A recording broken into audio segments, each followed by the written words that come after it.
4차 산업혁명 시대의 핵심 기술로 꼽히는 블록체인. 어떻게 하면 우리나라가 글로벌 블록체인 생태계를 주도할 수 있을지 관심이 높은데요.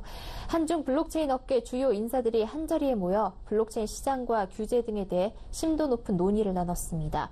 지난 13일부터 3일간 제주도에서 열린 월드 블록체인 포럼에 이보경 기자가 다녀왔습니다. 이 기자와 이야기 나눠보겠습니다. 이 기자, 최근 암호화폐에 대한 피로감이 커지면서 이 블록체인 기술에 대한 이 회의적인 시각도 나오고 있는데, 이번 포럼에서는 이 블록체인에 대한 전망 어떻게 짚었나요? 네, 블록체인 기술이 세상을 바꿀 만한 기술이라는 데에는 이견이 없었습니다. 이 연사들은 인터넷 발전이 우리 생활을 바꾼 것 이상으로 블록체인 기술이 우리 생활에 더 큰 영향과 발전을 가져올 것이다 라고 전망했는데요.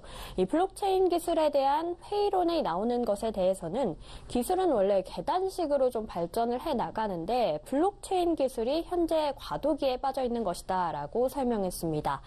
다만 블록체인이 더 빠르게 발전하기 위해서는 이 실생활에 직접 적용할 만한 기술이 나와야 한다라고 말했습니다. 区块链的技术应用发展的话，目前很多人他只是把心思放在如何去赚钱上，而我们公司的话，更多于倾向于如何通过技术去解决人的生活问题，如何去帮助人们提高他的生活品质，这是我们公司和其他公司不一样的地方。 네, 이 블록체인 기술이 단연 4차 산업혁명의 핵심 기술이라는 이견이 없다는 얘기인데요. 그렇다면 우리나라가 이 블록체인 업계를 선도해 나가려면 어떻게 해야 할까요? 네, 이번 포럼은 한중 간의 교류가 이뤄진다는 점에서 좀 주목을 받았는데요. 이번 포럼에는 중국 주요 인사 1000여 명이 참석해서 그들의 생각을 들어볼 수가 있었습니다.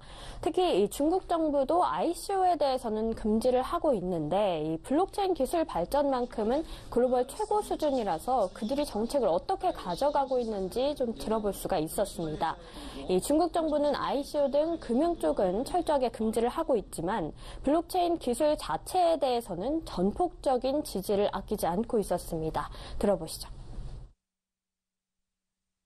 中国实际上对区块链技术这一块是非常鼓励的、支持的，但是中国认为就很多时候对区块链的技术，然后去发起很多的融资，包括 ICO 这一块，是目前是反对的。 中国现在包含上海、杭州、贵州很多地方，现在都设立了一些从税收上面、从资金上面、从这种人才上面给予大量的这种支持。 네. 실제 중국 정부는 블록체인 기술 표준화를 위해서 위원회를 설립하고 발빠르게 움직이고 있습니다. 또 중국 인민은행은 산하기관을 통해서 블록체인 서비스를 개발할 수 있는 오픈 플랫폼을 공개해서 이 기술 선도에 적극적인 모습입니다. 또 지방도시들은 이 블록체인 기술을 활용한 분리수거라던가 AICT 건설 등을 노력을 하고 있습니다. 이러한 정부의 전폭적인 지원하에 이 민간 기업들도 적극적인 투자를 아끼지 않고 있습니다. 이를 통해서 중국은 작년에 이 블록체인 관련 특허 최다 출원국의 자리에 오르기도 했습니다. 네, 사실 우리나라는 이 ICO를 금지하고 있기 때문에 블록체인이 외발로 성장할 수 있을지에 대한 우려도 큰데요. 국내 규제에 대한 해법 모색은 어떻게 되고 있습니까? 네, 대부분의 업계 관계자들은 이 정부가 암호화폐를 전면적으로 허용하기는 좀 힘들다라는 것에 대해서 공감을 표현을 했습니다. 하지만 동시에 그렇다고 해서 이를 좀 포기하기에는 블록체인 기술이 우리에게 가져다줄 기회가 너무 크다라고 우려를 나타냈는데요.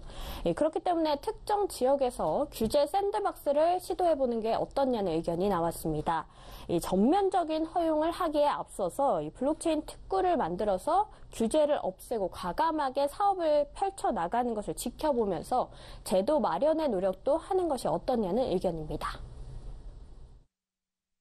그 샌드박스 안에서 뭔가를 계속 시도하고 뭐 거기서 시행착오를 겪으면서 또 발전하고 규제 같은 부분도 처음에 이제 그 안에서 이제 실행을 하게끔 마련을 해준 다음에 그 안에서 계속 잘못된 부분이 있으면 고쳐가는 식으로 이렇게 진행을 하는 것이 저는 옳을 것 같다라고 생각합니다.